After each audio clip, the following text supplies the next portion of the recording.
नमस्कार। आज का हमारा विषय है द्राक्ष, जिसको इंग्लिश में रेजिन्स भी कहते हैं। द्राक्ष बनती है जैसे अंगूर को जब सुखाते हैं तो उसे दाख कहते हैं या इंग्लिश में रेजिन्स कहते हैं। तो चलिए देखते हैं आयुर्वेद में इसके क्या गुण कहे गए हैं और हम किस तरह से इसका सेवन करके फ़ायदा उठा सकते हैं। सबसे पहले हम यहाँ पे बात कर रहे हैं पक्की द्राक्ष की। पक्की होती है जो पूरी तरह से जब अंगूर पक जाता है, उसमें बीज पड़ जाता है, फिर उसको सुखा के जो बनाई जाती है रेसिन्स, उसको कहते हैं पक्की द्राक्ष या इंग्लिश इसको मुनक्का भी कहते हैं। मुनक्का में बीज होता है।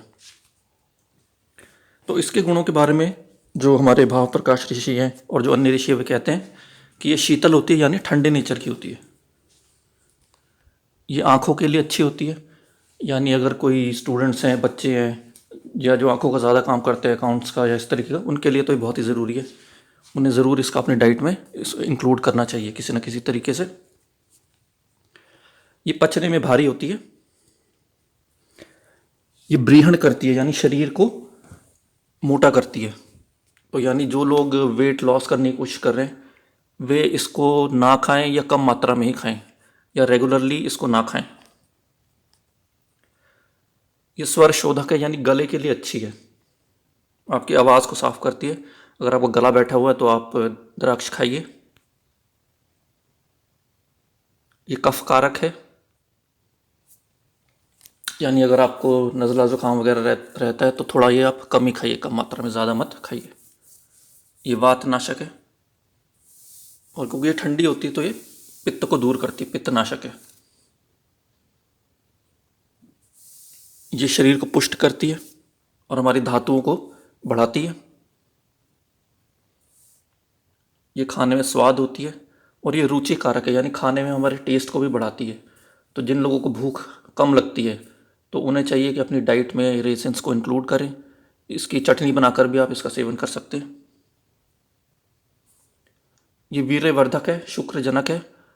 ये स्पर्म्स को बढ़ाती है, तो जिन लोगों को भी स्पर्म काउंट लो की प्रॉब्लम है उन्हें अपनी डाइट में इसको इंक्लूड करना चाहिए।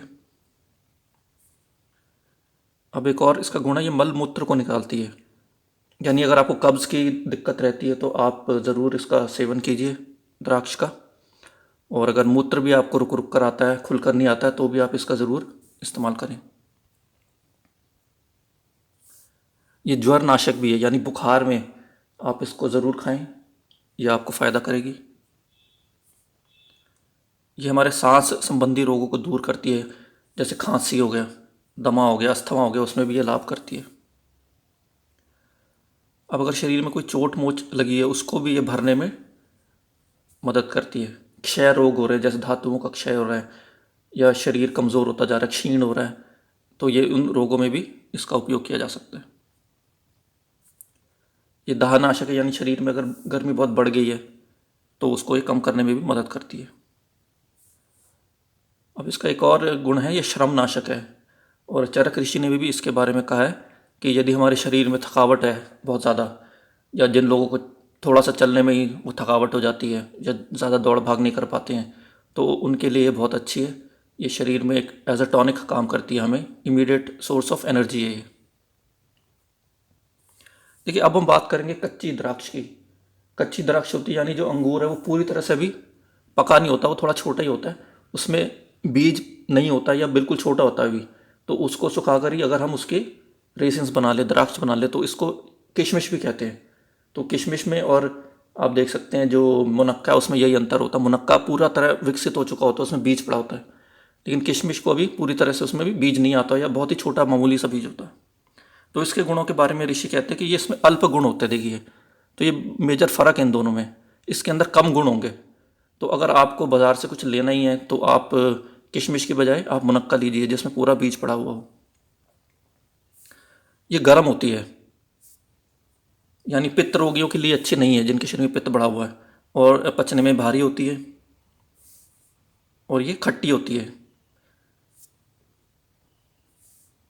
और पित्त कारक है क्योंकि इसका नेचर गर्म है। तो ये इन दोनों में मेन फ़र्क है, किशमिश में और मुनक्का में। तो अगर हम देखें जो ज़्यादा फ़ायदे हैं वो मुनक्का में हैं।